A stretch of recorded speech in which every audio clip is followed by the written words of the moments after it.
What's up, guys? Happy Friday. Welcome back to the channel.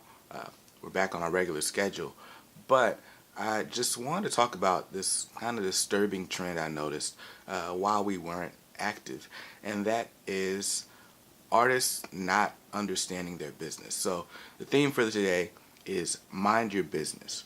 So the first example I've seen in the last couple of weeks of an artist that just didn't really know what was going on behind the scenes of their own music business was Wale. Wale did an interview with The Breakfast Club where he was talking about some of the changes to his management team and everything that's been going on around him. And he had this to say about an album he released a few years ago. Listen up. I had bad people with me. You know what I'm saying? And things just was not getting done. I'm just now, any manager watching this, check this out. I'm just now in 2017, just now finishing the splits for Gifted album. Really? That's not my job. Not at all. Wow. That's not my crazy. job. So I'm gonna just leave it at that. Like, I'm gonna leave it at that. I ain't gonna say that, like, you know, and that'll give you an example of like how my business was working. So Wale is saying that he's just now getting the splits done for his album The Gifted, which again came out a few years ago. Now, if you don't know what splits are, basically once you finish writing and recording a song, there's some administration that has to be done, especially if there's multiple songwriters or if the song contains a sample or anything like that. You have to write down a record of who all the songwriters of on a song are, how much of the song they contributed to, what percentage they're going to get in their publishing, and then also who their publishing administrators are. When you're on a major label, the job of the A&R administrator is to make sure these splits are written down accordingly and filed away. But that doesn't always happen. And so the fact that Wale is just now getting this done, it's kind of shocking, to be honest, to be someone of that caliber who's been in the business such a long time, and for him to say, oh, it's not my job to do that, that's kind of disheartening. Before we talk about what he did wrong, let's go to another clip I've seen. Lil Yachty, he did an interview with Complex's Everyday Struggle with Joe Budden, and when he was asked if his deal was a 360 deal, he had this to say. Are you in a 360? I don't know. No, don't tell me you don't know. You know if you in a 360. Bro, I don't really. Are they getting a cut of that Sprite commercial check? I don't know. You know, man. Stop I mean, it. I know I got an amazing deal. I have an amazing attorney. But you don't know if you're in a 360. If you don't know you're in a 360, you're in a 360. It's like one of those. Okay. You know what a 360 I know I recouped deal my is, right? deal.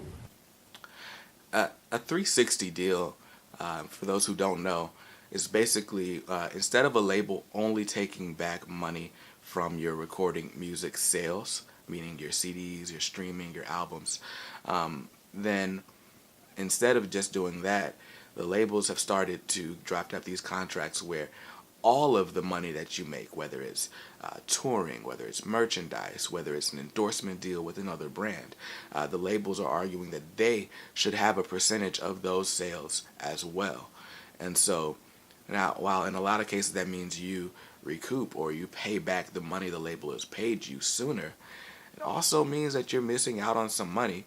Now, unless, of course, the label is just that involved and the label is who's getting you those opportunities, then I think it can be a fair deal. So I'm not quite as upset as Joe Budden was, but again, this is a classic example of why you need to know what's going on behind the scenes of your business.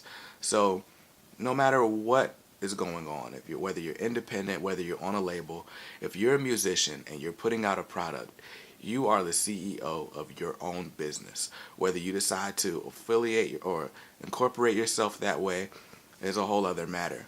But Lil Yachty is the face of his brand, and Lil Yachty should be the one making all the decisions about his brand, whether he decides to partner with a label or not. The same for Wale.